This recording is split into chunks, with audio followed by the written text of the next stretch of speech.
Did you know that there were plans to have a huge server-wide questline for Warlocks similar to the AQ event?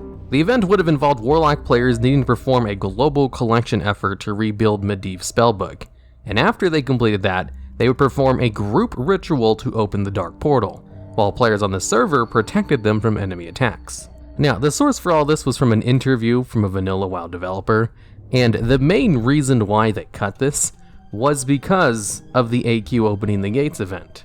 Because you see, they did something similar to this with the opening of Encourage, where players could go on a massive quest line, literally the biggest quest line in the game's history, which also required the server to contribute a whole bunch of supplies, which would culminate into ringing the gong that opened the gates to the raid instance.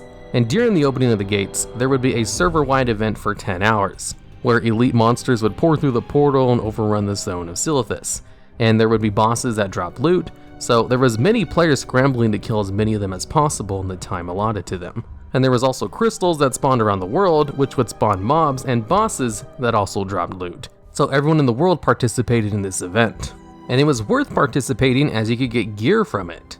Now, this all sounds great, but the reason why they never did something like this ever again was because this completely crashed servers while the event was going on.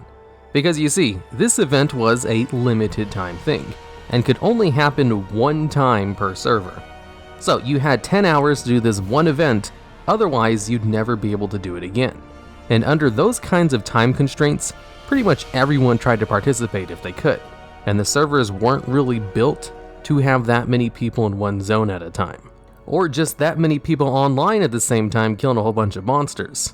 So most servers were basically just unplayable during the opening of the gates, which kind of killed the whole point of the event being a limited time anyway, as if you couldn't log in to do the event, or if you got disconnected every time you tried to get closer to Silithus, then the event was basically wasted on you anyway. And since the opening of the gates was such a disaster from a developer point of view, players still love the event and think fondly back to it to this day, but Blizzard doesn't like it when people aren't able to play the game due to hardware limitations. So they weren't happy with the event, and they never tried anything like it again. And even canceled the planned Warlock event, which most likely would have been the event for the launch of the Burning Crusade, but they just didn't have the hardware to do something like that again, so they just scrapped it.